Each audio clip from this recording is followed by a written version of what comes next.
உலகெங்கும் வாழும் அன்பு தமிழ் நெஞ்சங்களுக்கு வணக்கம்.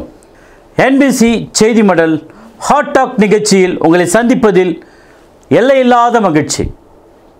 அன்பு நேயர்களே, தமிழ் சொந்தங்களே, இது ஒரு கிறிஸ்தவ விழிப்புணர்வு நிகழ்ச்சி என்பதை நீங்கள் அறிந்திருக்கிறீர்கள், நன்கு புரிந்திருக்கிறீர்கள். நீங்கள் விரும்பும் இந்த நிகழ்ச்சியானது உலகளாவிய தமிழ் சொந்தங்களின் உள்ளத்திலே இடம் பிடிக்கிறது என்றால் அது மிகை அல்ல. நீங்கள் தொடர்ந்து நிகழ்ச்சியை பாருங்கள், அநேக வேத ஆழ்ந்த கருத்துக்களை அறிந்து கொள்ளுங்கள். இன்றைய நாளிலும் நமது கிறிஸ்தவ பெரியார் டாக்டர் பீட்டர் சாலமன் ஐயா அவர்களை சந்திக்கலாம். வாருங்கள் அன்பு தமிழ் சொந்தங்களே.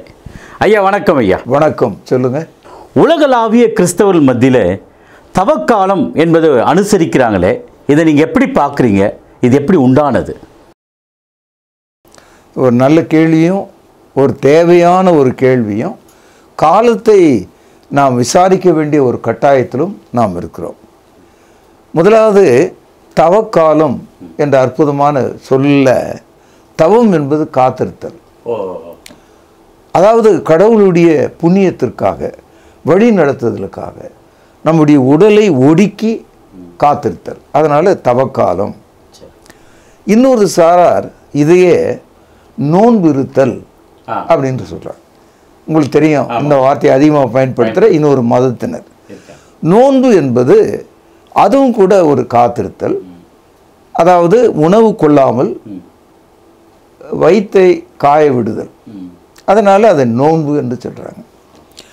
இன்னும் கொஞ்சம் கூடுதலாக பழைய ஏற்பாட்டிலிருந்து புதிய ஏற்பாட்டுக்கு புகுத்தப்பட்ட ஒரு வார்த்தை உபவாசம். வாசம்னு சொன்னால் வசித்தல், வாழுதல் என்று பொருள். உபவாசம் என்று சொல்லும்போது பிரிந்து இருக்கிற ஒரு வாழ்க்கை, தனித்திருக்கும் ஒரு வாழ்க்கை, இயல்பான வாழ்க்கையை விட்டு தனித்திருக்கிற ஒரு வாழ்க்கை. ஆக தவக்காலம் என்றாலும், நோன்பு இருத்தல் என்றாலும், உபவாசம் என்றாலும் அது நம்முடைய வாழ்வை பற்றிய ஒரு விவரம்.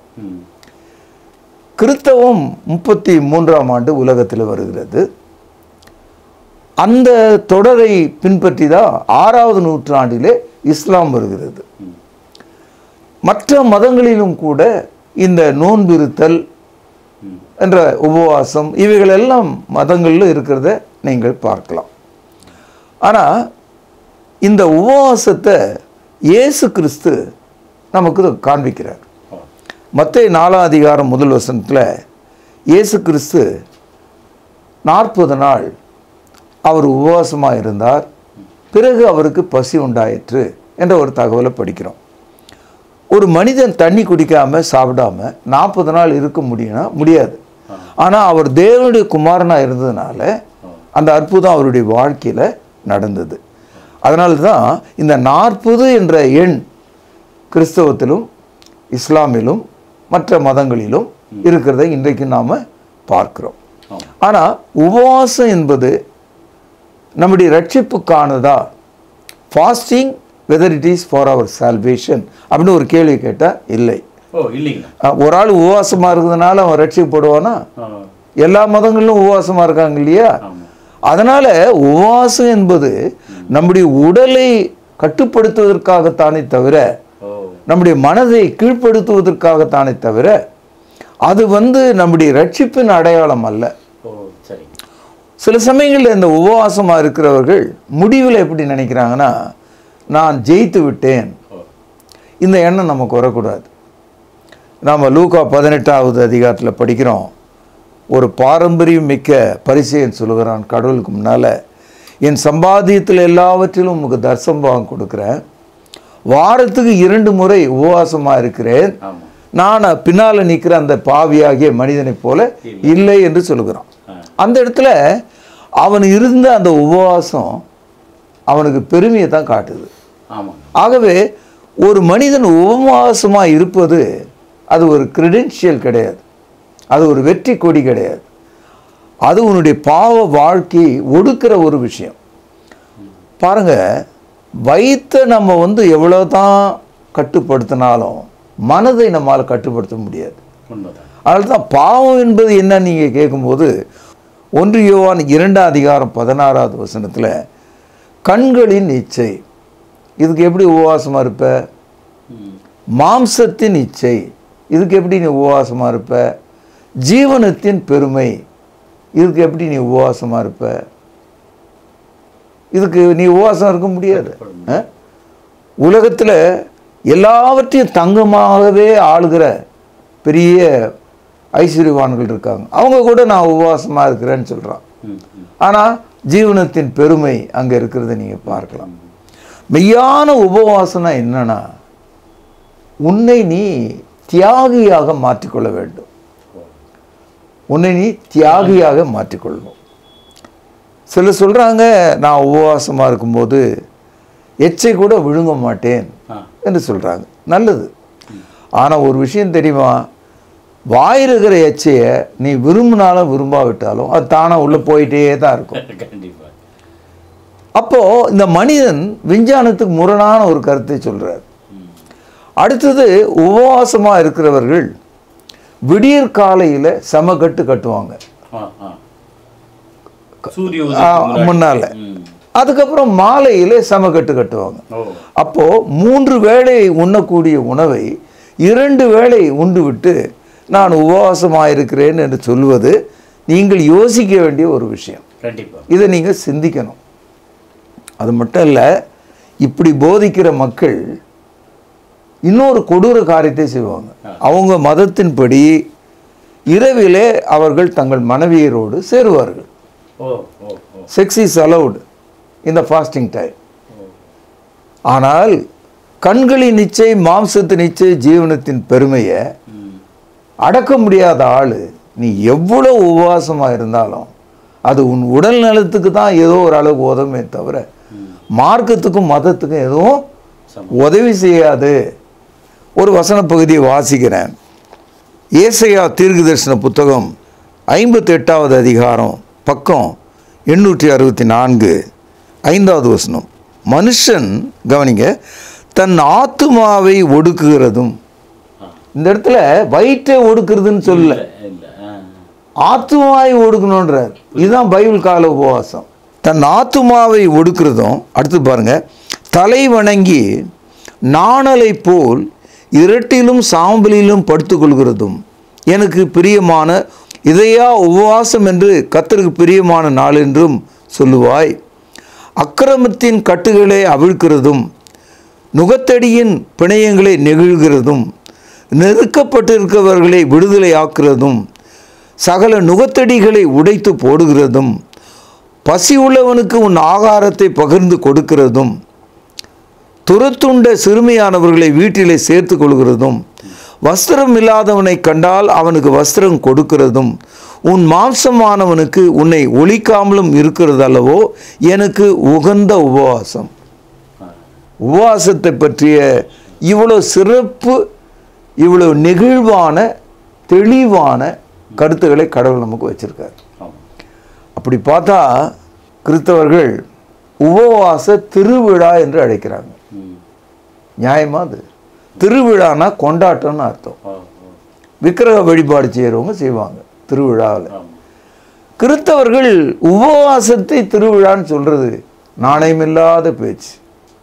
அடுத்தது பாருங்க, இந்த உபவாச திருவிழாவை காலை 9 மணி வரைக்கும் சாப்பிட்டுட்டு மறுபடியும் அது 9லிருந்து 1 மணி வரைக்கும் உபவாச கூட்டம், உபவாச திருவிழா. 1 மணிக்கு மேலே பிரியாணி 2 கட்டு கட்டுறது. நான் சொல்வதை குறித்து நீங்கள் ஆச்சரியப்பட வேண்டாம். திருச்சபையில் இதான் நடக்குது. பள்ளிக்கூடம் போகிற எல்லா நம்முடைய பிள்ளைகளும், வேலைக்கு செல்கிற ஆண்களும் பெண்களும் காலை 7 மணிக்கு 8 மணிக்கு 9க்குள்ளே சாப்பிட்டுட்டு வேலைக்கு போகிறாங்க. லஞ்ச் டைம்ன்றது 1 மணிக்கு மேலே தான். நம்ம பிள்ளைகள்லாம் அப்படி தான் சாப்பிட்றாங்க. அப்போது அவங்கெல்லாம் உபவாசமாக இருக்காங்களா? அப்போது இந்த உபவாசம் என்ன? இது இந்த உபவாச கூட்டத்தில் நீங்கள் பார்த்தீங்கன்னா பரிதாபமான ஏழை மக்கள் உணவுக்காக உபவாச கூட்டம் முடிஞ்ச பிறகாவது ஒரு உணவு கிடைக்குமா என்ற நினைப்பில் வந்து சேர்கிறார்கள். உணவு மேலே கவனம். திருச்சபையானது நிச்சயமாக உபவாசம் கொள்ள வேண்டியது அவசியம்தான். நோன்பு இருக்க வேண்டும், தவக்காலத்தை நினைத்து பார்க்க வேண்டும், ஆண்டவரை நினைத்து வாட வேண்டும். அதாவது சொல்லுவாங்க, மருத்துவமனையில் உங்கள் வயிற்றை காய போடுங்கன்னு சொல்கிறாங்க. நமக்கு துணி எப்படி காயுது அப்படின்னா நமக்கு தெரியும். வயிற்றை காய போடணும்னா என்ன அர்த்தம்னா, சாப்பிடுகிற பொருளை மனசில் கூட நினைக்காத, மூக்கில் கூட அது வாசனை உனக்கு வரக்கூடாது. அப்போ தான் வயிற்றை காயப்போட முடியும். மனசில் நினச்சிக்கிட்டு மூக்கில் முகந்துக்கிட்டு அந்த வாசனையை நான் உபவாசமாக இருக்கிறேன் என்று சொல்ல முடியாது. அடுத்தது, உண்மையான நோன்பு இருக்கிறவர்கள், உபவாசம் என்று சொல்கிறவர்கள், தாங்கள் சாப்பிட வேண்டிய அந்த 40 நாள் உணவை, அந்த உணவை மொத்தமாக மூட்டை கட்டி அதை எளியோருக்கு கொடுத்து விட வேண்டும். எல்லா பொருளையும் வீட்டிலே வச்சுக்கிட்டு, எல்லா ரேஷனையும் வீட்டிலே வச்சுக்கிட்டு நான் உபவாசமாக இருக்கிறேன் அப்படின்னா உன் பொருள் உன் வீட்டில் தானே இருக்குது. அதை ஒடுக்கப்பட்டவர்களுக்கும், வஸ்திரம் இல்லாதவர்களுக்கும், அடிமைகளுக்கும், சிக்குண்டவர்களுக்கும், சிறைப்பட்டவர்களுக்கும் அதை பகிர்ந்து கொடுக்கணும். அதை திருச்சபையில் மொத்தமாக கொண்டு வந்து வைத்து சபையின் மூலமாக கூட விநியோகம் பண்ணலாம். இப்படி தான் ஆரம்ப கால சபையில் அவர்கள் செய்திருக்கிறார்கள். அடுத்தது, இந்த 40 நாள் ஏன் நீங்கள் கேட்டீங்க? இந்த 40 நாள் உபவாசத்தை பற்றி புதிய ஏற்பாட்டில் வரிக்கு வரி, வார்த்தைக்கு வார்த்தை நீங்கள் படித்தாலும் கட்டாயமாக எந்த ஒரு போதனையும் இல்லை. ஒவ்வொருவருக்கும் அது தனிப்பட்ட ஒரு செயலாக இருக்கிறது.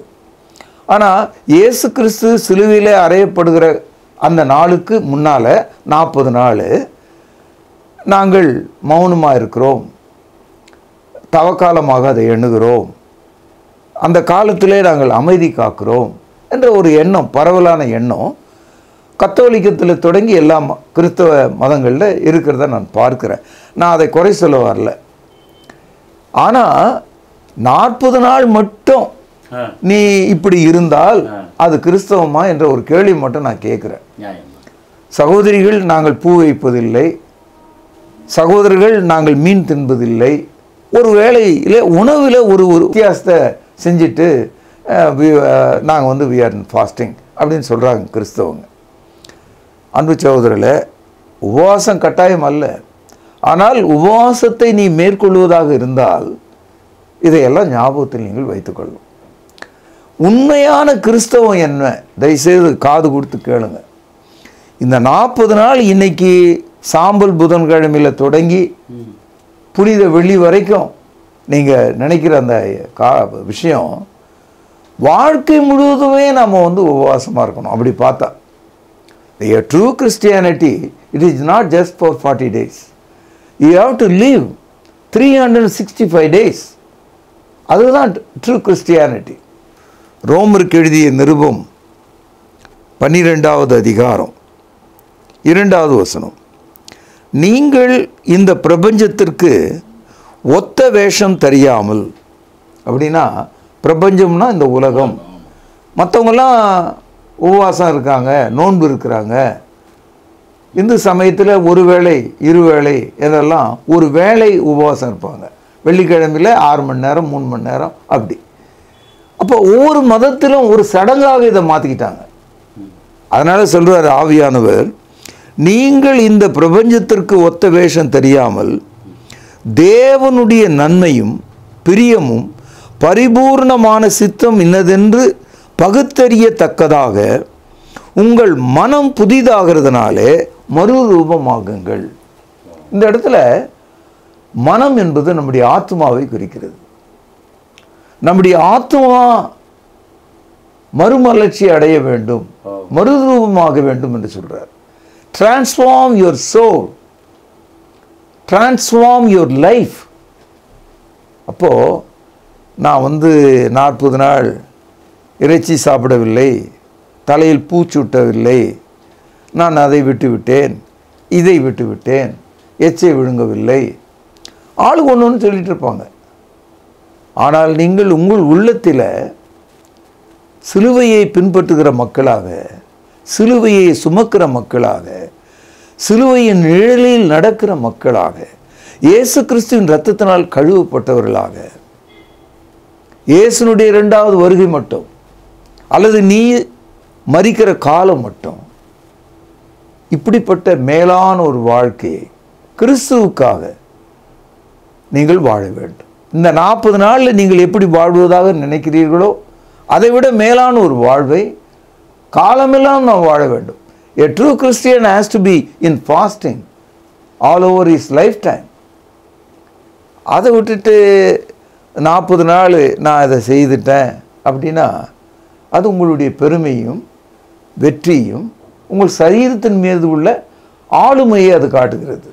இயேசு கிறிஸ்து அவர் உபவாசமாக இருந்தார் என்ற அந்த கருத்து அது ஒரு தனிப்பட்ட கருத்து. அது அவருடைய சொந்த விஷயம்.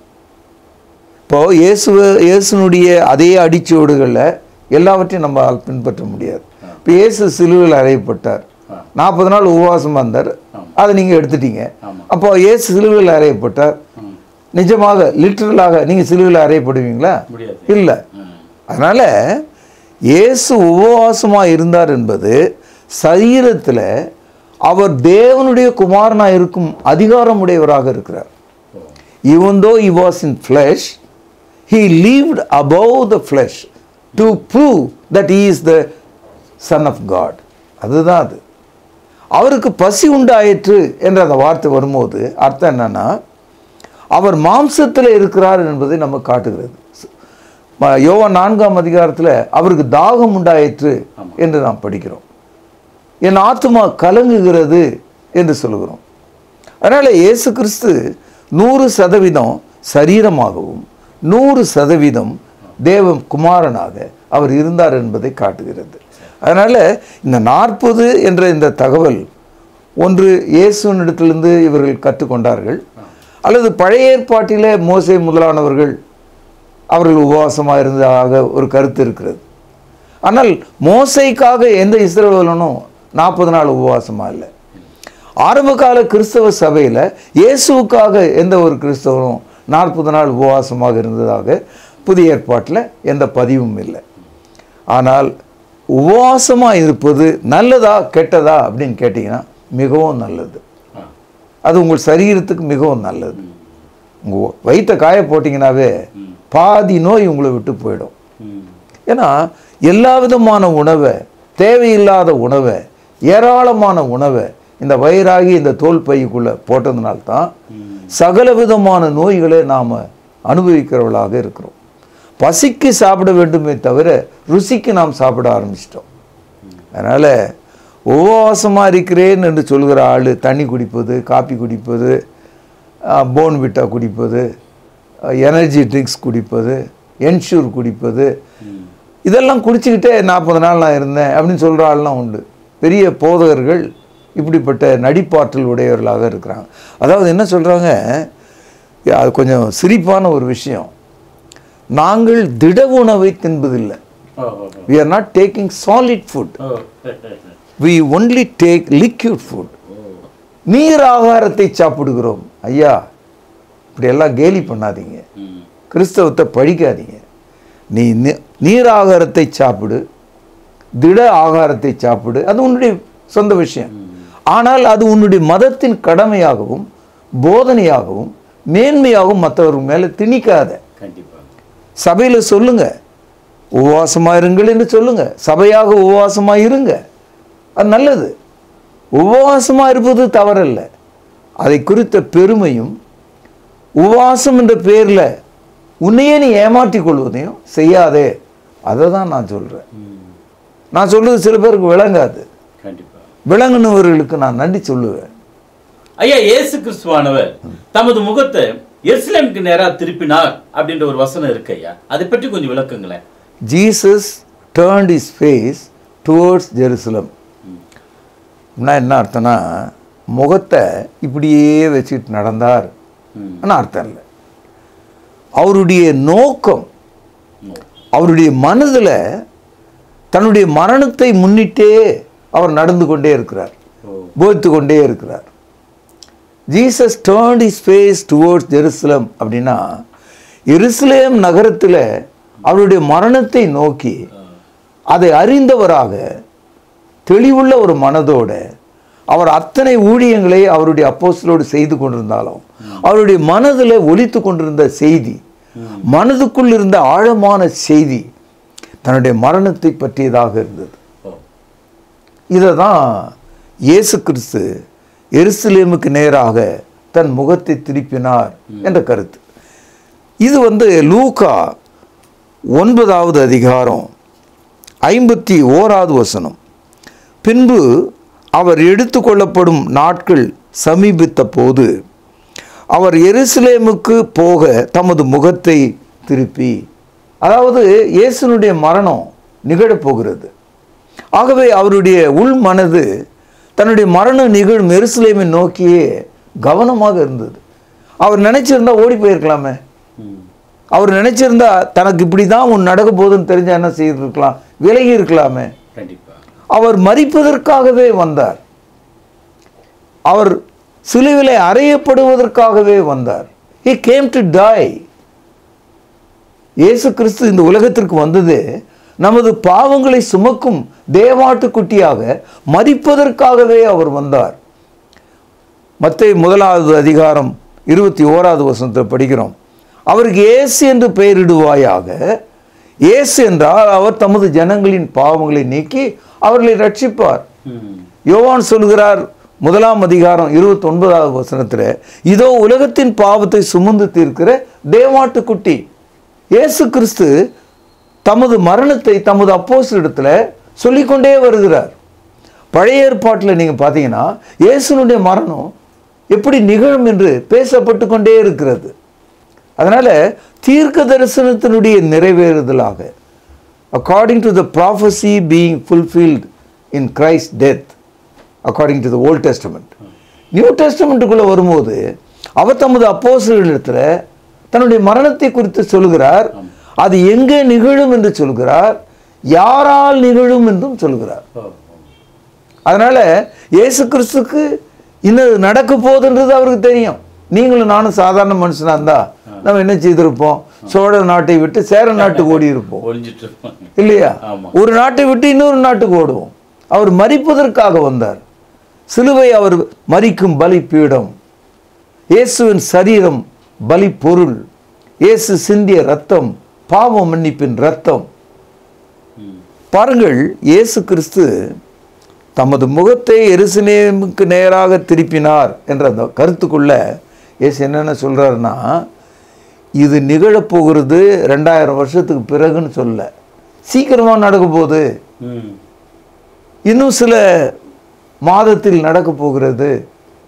அதனால என்ன சொல்றாரு, இந்த பார் இங்கே சுற்றி இருக்காங்கல்ல ஆட்கள்லாம், இவங்கெல்லாம் சாக மாட்டாங்க, அதுக்கு முன்னால் நான் செத்துருவேன். கிளீனாக சொல்றாரு. பாருங்க, லூக்கா 9வது அதிகாரம் 27வது வசனம். இங்கே நிற்கிறவர்களில் சிலர் தேவனுடைய ராஜ்யத்தை காணும் முன் மரணத்தை ருசிப்பதில்லை என்று மெய்யாகவே உங்களுக்கு சொல்கிறேன். அப்போ இயேசு கிறிஸ்து தன்னுடைய மரணத்துக்கு பிறகு வருகிற உயிர்த்தெழுதலையும் உயிர்த்தெழுதலுக்கு பிறகு வந்த திருச்சபையை குறித்தும் தெளிவாக சொல்கிறார். இங்கே நிற்கிறவர்களில் பலர் மரணத்தை காண்பதில்லை அப்படின்னா எப்பவுமே அவங்க சாவாத இருப்பாங்கன்னு அர்த்தம் இல்லை. அந்த நாளை அவர்கள் காண்பார்கள். இதே லூக்கா 9வது அதிகாரம் 31வது வசனம் பாருங்கள். அவர் எருசலேமில் நிறைவேற போகிற அவருடைய மரணத்தை குறித்து பேசி கொண்டிருந்தார். இப்போ தெளிவாக இயேசு கிறிஸ்து தன்னுடைய மரணத்தை குறித்து பேசி கொண்டிருந்தார். மத்தேயு இன்னும் சிறப்பாக ஒரு பதிவு இடுகிறார். அவர் என்ன சொல்றாரு, இயேசு என்ன பேசினார்னு சொல்றார். மத்தேயு 16வது அதிகாரம் 21வது வசனம். அது முதல் இயேசு தாம் எருசலேமுக்கு போய் மூப்பராலும், கவனிங்க, பிரதான ஆசாரியராலும் வேத பாரகராலும் பல பாடுகள் பட்டு, கவனிங்க, கொலை உண்டு 3ஆம் நாளில் எழுந்திருக்க வேண்டும் என்பதை தமது சீஷர்களுக்கு சொல்ல தொடங்கினார். இதை கேட்ட உடனே சீஷர்களில் ஒரு ஆள் இருக்கா, பேதுரு. அவர் என்ன சொல்றாரு, ஐயா நம்ம இந்த ஊர் விட்டு ஓடிடலாம், இது நடக்கக்கூடாது, உங்களுக்கு நடந்தா நாங்கள் விட மாட்டோம், அந்த மாதிரி பேச ஆரம்பிச்சார். அவனை என்ன சொல்றாரு பாருங்க ஆண்டவர்.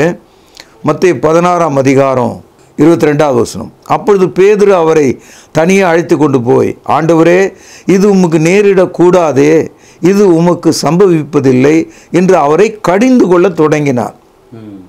இயேசு என்ன சொல்றாரு பாருங்க, 23வது வசனம்.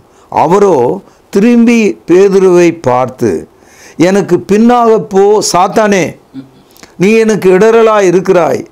தேவனுக்கு ஏற்றவைகளை சிந்தியாமல் மனுஷருக்கு ஏற்றவைகளை சிந்திக்கிறாய். ஏசு அடிச்சாரே ஒரு அடி. நீ ஒரு மனுஷன் மாதிரி சிந்திக்கிற. தேவனே என்னை அனுமதித்திருக்கிறார், அதற்காகவே நான் பிறந்திருக்கிறேன், அதற்காகவே நான் வந்திருக்கிறேன், அதற்காகவே என்னுடைய முகத்தை எருசலேமுக்கு நேராக திருப்பி இருக்கிறேன். You are hindering me, Satan get behind மீன்னு சொன்னார் தமது அற்புதமான அப்போஸ்தலனை பார்த்து. அப்படியானால் இயேசு கிறிஸ்துனுடைய வலிமையும் அவர் தீர்க்க தரிசனத்தினுடைய நிறைவேற்ற வேண்டிய கட்டாயத்தையும் அவர் தெளிவாக உணர்ந்திருந்தார். அவருடைய மரணத்தை அவர் உணர்ந்திருந்தார். அதை குறித்து அவர் அஞ்சவே இல்லை. ஆனால் கிறிஸ்தவத்தை படிக்கிற ஒரு கூட்டம் மக்கள், பெருங்கூட்டம் மக்கள், அவர்கள் இயேசு சிலுவிலே மறிக்கலன்னு இன்ன வரைக்கும் சொல்லிட்டு இருக்கான். இயேசு சிலுவிலே மறிப்பதை குறித்து எத்தனை முறை பேசினார். அவர் தேவனுடைய ஆட்டுக்குட்டியாக அவர் தன்னை காண்பித்தார். பாவம் போகும் இரட்சகராக அவர் தம்மை காண்பித்தார்.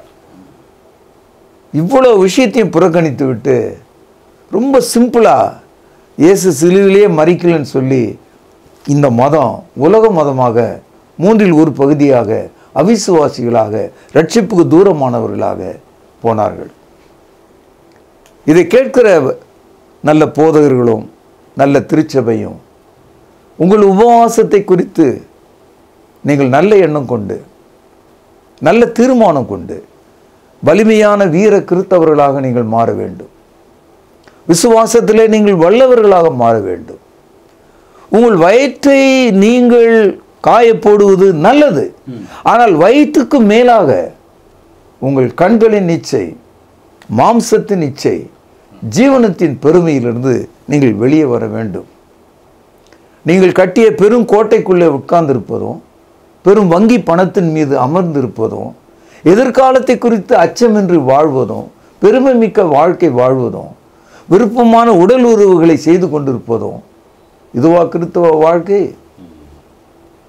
உபவாசம் மேற்கொள்கிற மக்கள்லாம் பார்த்தீங்கன்னா புனிதர்களைப் போல காணப்படுவாங்க, ஒரு தியாகிகளை போல காணப்படுவாங்க. முகம் வாடி இருக்கும். என்னையா ஒரு மாதிரி டல்லாக இருக்கீங்க அப்படின்னா, சார் ஃபாஸ்டிங் டைம், ஒரு 40 நாளில் உன் கிறிஸ்தவத்தை சுருக்க முடியாது. ஏசு சொன்னார், வானம் பூமி ஒழிந்து போனாலும் என் வார்த்தைகள் ஒழிந்து போவதில்லை.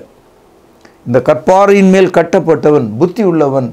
பெருவெள்ளம் வந்தது, பெருங்காற்று வீசியது, அதனுடைய அஸ்திவாரத்தின் மேல் வெள்ளம் மோதியது, ஆனால் அந்த கட்டடம் அது மேலே நின்றது. ஏசு சொல்கிறார், என் வார்த்தைகளை கேட்டு அதன்படி செய்கிறவன் புத்தி உள்ள மனுஷனுக்கு நான் ஒப்பிடுகிறேன் என்று சொன்னார். அதனால் இந்த அற்புதமான காலகட்டத்தில் நீங்கள் தெரிந்தும் தெரியாமலும் உபவாசமாக இருந்தால் நல்லது. அதை நீங்கள் விட்டுவிட வேண்டும் என்று நான் சொல்லலை. மாறாக அதை சிறப்பாக மாற்றிக்கொள்ளுங்கள். உங்களை தியாகிகளாக மாற்றிக்கொள்ளுங்கள். உங்கள் ஆத்ம ஈடேற்றத்தை குறித்து அக்கறை கொள்ளுங்கள் என்பது மட்டும்தான் என்னுடைய செய்தியாக இருக்கும். ஐயா, ஏற்கனவே கேட்ட கேள்விதான், மன்னிச்சுங்க. இயேசு கிறிஸ்துக்கு இப்படிப்பட்ட ஒரு மரணம் நிகழப்போகிறது என்பது முன்கூட்டியே தெரியுமா? நன்றாக தெரியும். அவர் பிறந்த நாளிலிருந்தே அதற்காக ஒப்பு கொடுக்கப்பட்டார். So the very day he was baptized, publicly அவர் தான் எல்லாருக்கும் முன்பாக அறிவிக்கப்பட்ட தேவ ஆட்டுக்குட்டி, பாவங்களை சுமக்கிற தேவ ஆட்டுக்குட்டி. அதனால் இயேசு கிறிஸ்துக்கு நன்றாக தெரியும். பழைய ஏற்பாட்டில் ஆதியாகமம் 22வது அதிகாரம் 13வது வசனம் நீங்கள் படிச்சிங்கன்னா, ஆபிரகாம் தன்னுடைய மகனாகிய ஈசாக்கை கையில் பிடித்திட்டார். ஒரு கையில் நெருப்பு சட்டியை எடுத்துக்கிட்டார். தன் வீட்டை விட்டு புறப்பட்டு போகிறார். கர்த்தர் சொன்னபடியே மோரியா மலைக்கு போகிறார். கர்த்தர் காண்பித்த இடத்துக்கு போகிறார். போகிற வழியில் பையன் அப்பாட்ட கேட்குறான், தகப்பனே, நெருப்பு இருக்கிறது, கட்டைகள் இருக்கிறது, பலிக்குரிய ஆடு எது அப்படின்னு கேட்டான். ஆடு இல்லை.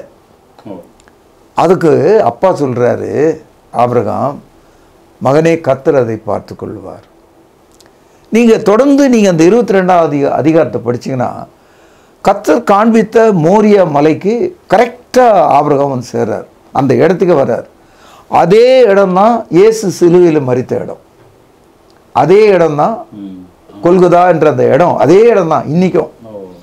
அங்க பலிபீடம் மாதிரி ஒன்றை கட்டி, மகனை கையை காலை கட்டி ஒரு ஆட்டை போல தூக்கி வச்சுட்டு, ஆபிரகாம் தன்னுடைய வாளை உருவி அவனை குத்த விரும்பிய போது கர்த்தர் வானத்திலிருந்து, ஆபிரகாமே ஆபிரகாமே, நீ கர்த்தரிடத்தில் விசுவாசம் உள்ளவன் என்று நான் அறிவேன், பிள்ளையாண்டான் மேல் கையை போடாதே என்று சொல்கிறார். செத்தவன் உயிரோட பிழைச்ச மாதிரி தன் மகன் பிழைத்ததை ஆபிரகாம் நன்றி செலுத்துறார். மகனை கீழே இறக்கி விட்டார். இறக்கி விட்ட பிறகு அந்த பலிபீடம் காலியாக தானே இருந்தது. அப்போ அந்த பலிபீடத்தின் மீது செலுத்த வேண்டிய இன்னொரு பொருள் ஏதாவது தனக்கு தேவை என்று அவர் நினைக்கிறார். அந்த இடத்துல தான் 22:13 நீங்கள் பார்த்தீங்கன்னா, அவன் திரும்பி பார்க்கும்போது முச்செடியில் கொம்புகள் சிக்கி கொண்ட ஒரு வரையாடு அங்கே நிற்கிது. கேள்வி, ஆடுகள் ஒரு மலை மேலே ஏறுனா ஏறும், ஒரு 400-500 அடி, மிஞ்சி போனால் 1000 அடிக்கு மேலே ஏறவே ஏறாது எந்த ஆடுமே. ஆனால் மோரியா மலை அன்றைக்கு ஏறக்குறைய 3000 அடி உயரம். ஆபிரகாம் புறப்பட்டு வருகிறார் மோரியா மலைக்கு. இந்த இடத்துல தான் பலி செலுத்தணும்னு ஆண்டவர் சொல்லியிருக்கார். அந்த இடத்துல அவர் நோக்கி வரும்போது அவருக்கு பக்கத்தில் எந்த ஆடும் வரல. ஆனால் பலிபீடத்தை விட்டு தன் மகனை இறக்கின உடனே நன்றியால் நெகிழ்ந்து விட்ட ஆபிரகாம் தேவனை மகிமைப்படுத்தும்படி என்ன செய்வேன் என்று அவன் திரும்பி பார்க்கும்போது அங்கே ரெடியாக ஒரு ஆடு. நீங்கள் அந்த 13வது வசனத்தில் பார்த்தீங்கன்னா, பதிலாகன்னு ஒரு வார்த்தை இருக்கு. தன்னுடைய குமாரனுக்கு பதிலாக அந்த ஆட்டை பிடித்து அவன் பலியிட்டான். அதே போல எல்லா மனுஷருடைய பாவங்களுக்கு பதிலாக தேவன் தமது குமாரனை சிலுவையிலே பலியாக ஒப்பு கொடுத்தார். இதுதான் கிறிஸ்தவம். அன்பு நேயர்களே, இன்றைய நாளில் என்ன ஒரு அற்புதமான சத்தியத்தை, சிறப்பான ஆழ்ந்த கருத்துக்களை உலகளாவிய தமிழ் சொந்தங்களாகி நீங்கள் அறிந்து கொண்டீர்கள். தொடர்ந்து நிகழ்ச்சியை பாருங்கள். அதுவரை உங்களிடமிருந்து விடைபெறுவது உங்கள் அன்பு அறிவிப்பாளன் சார்லஸ் எஸ் குணசேகரன். நன்றி, வணக்கம். தொடர்பு கொள்ள வேண்டிய முகவரி: திருமறை நேரம், 58 சர்ச் தெரு, குமரன் நகர், சென்னை 6,82,000. செல்போன் 9385500882.